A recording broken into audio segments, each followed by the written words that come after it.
दो सबसे बड़े मुद्दे हैं। कौन से मुद्दे हैं? बेरोजगारी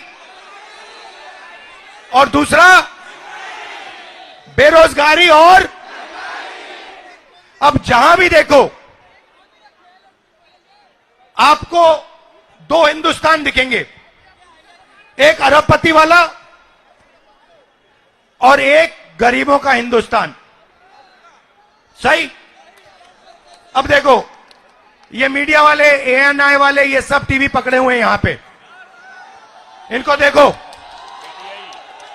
PTI, ANI, India today, network 10, network 12, network 14, ये किसके हैं बताओ जरा? ये अदानी जी के, अंबानी जी के, ये उनके हैं। अब ये इनका ये किसान के बारे में, मजदूर के बारे में, गरीब के बारे में ये कभी नहीं दिखाने वाले। ये कर ही नहीं सकते। इनके मालिक कहते हैं भैया नहीं, हिंदुस्तान के गरीबों के बारे में मीडिया में नहीं दिखाना। मीडिया में कुछ दिखाना है तो नरेंद्र मोदी जी को 24 घंटा दिखाना है। जो देश के मुद्दे हैं उनके बारे में नहीं बोलना। यहां पे छोटे व्यापारी हैं, इनमें से एक को जीएसटी और नोटबंदी से फायदा नहीं हुआ, मगर नोटबंदी और जीएसटी और जो इनको कष्ट उठाना पड़ रहा है, इसके बारे में मीडिया में, एएनआई में आपको कभी नहीं दिखाई देगा। हो ही नहीं सकता। इस देश में अदानी जी को एयरपोर्ट, हवाई जहाज, एयरलाइन, सारा का सारा एक के बाद एक पकड़ाया जाएगा। राहुल, आप कितने समय से रोजगार ढूंढ रहे हो? सर हम 2018 में इंटर का एग्जाम दिए हैं।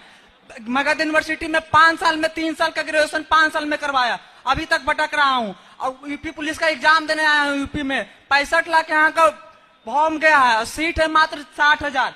एलपी में वैकेंसी आया मात्र 5600, सीट खाली है अभी वैकेंट में 80,000। सारे बेरोजगार छीन रहे हैं हम लोग को। हम लोग छात्र पढ़ रहे हैं 20 साल से, क्या करेंगे आगे? अच्छा एक बात बताओ, तुमने कॉलेज गए, यूनिवर्सिटी गए? यस सर, ग्रेजुएशन है, अभी पीजी कर रहा हूँ मगध यूनिवर्सिटी से। अच्छा, आपने इसमें कितना पैसा डाला है? क्या सर? मगध यूनिवर्सिटी कितना खर्चा किया पढ़ने में, पढ़ाई में?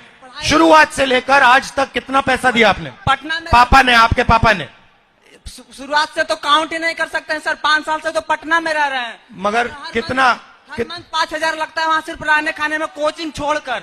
तो कितने रुपए लगा दिया आपने इसमें? बहुत क्या, 5 से 10 लाख रुपए। ऐसे एक भाई है, हम तो ऐसे हमारे जैसे कितने लोग हैं। एक अगर हम एक ही भाई थोड़ी है ना सर, घर में बहुत सारे लोग पढ़ने वाले रहते हैं।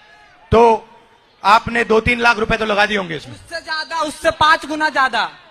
10 लाख रुपए लगा दिए होंगे? आराम से, अभी बचपन से आराम से हो गया। तो आपने 10 लाख रुपए रोजगार पाने के लिए लगाए थे? Yes sir. और अब आपको पता लगा कि 10 लाख रुपए प्राइवेट कॉलेजेस ने, यूनिवर्सिटी ने आपकी जेब से निकाल लिए और रोजगार नहीं मिल रहा है? नहीं मिल रहा। आपको क्या लगता है कितने सालों में मिलेगा आपको रोजगार? एक दिल की बात बताना चाहता हूं सर।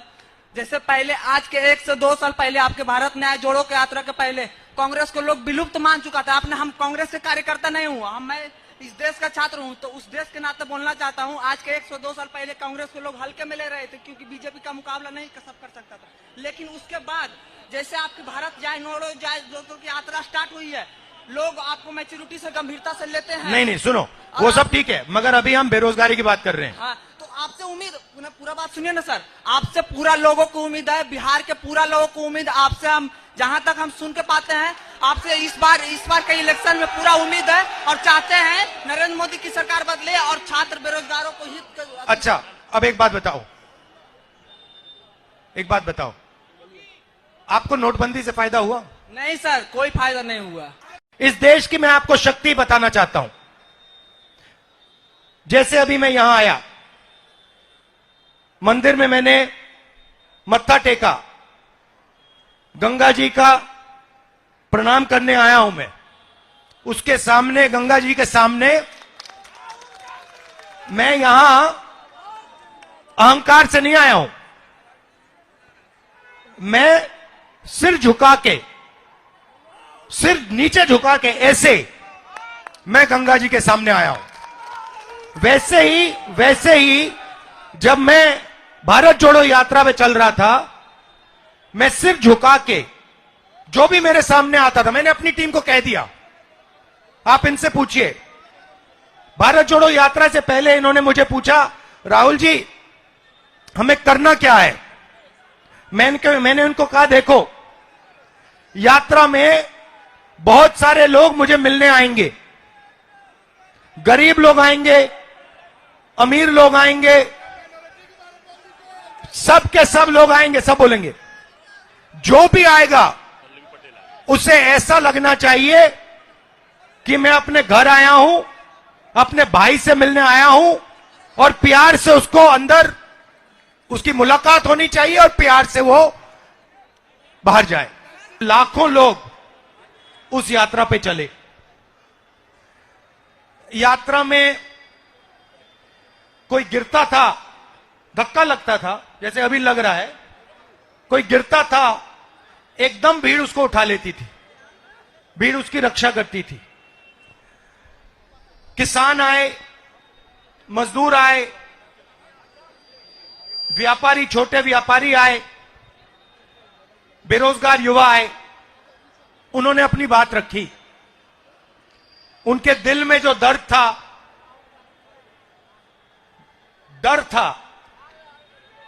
उसके बारे में उन्होंने मुझसे अकेले मिलकर, क्योंकि होता क्या था, बड़ी सी भीड़ थी, भीड़ के बीच में मैं चल रहा था और मेरे चारों तरफ थोड़ी जगह होती थी, तो उसमें लोग आ जाते थे, जैसे आजकल हम यहां जीप में कर रहे हैं।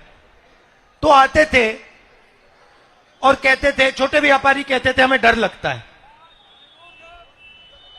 कल का नहीं पता क्या हो जाए। ऐसा माहौल बन गया है।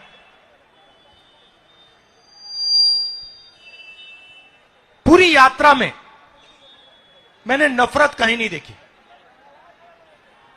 बीजेपी के लोग भी आते थे, आरएसएस के लोग आते थे, जैसे ही वो यात्रा में आ जाते थे, वो प्यार से बोलते थे। तो ये देश मोहब्बत का देश है, ये देश नफरत का देश नहीं है।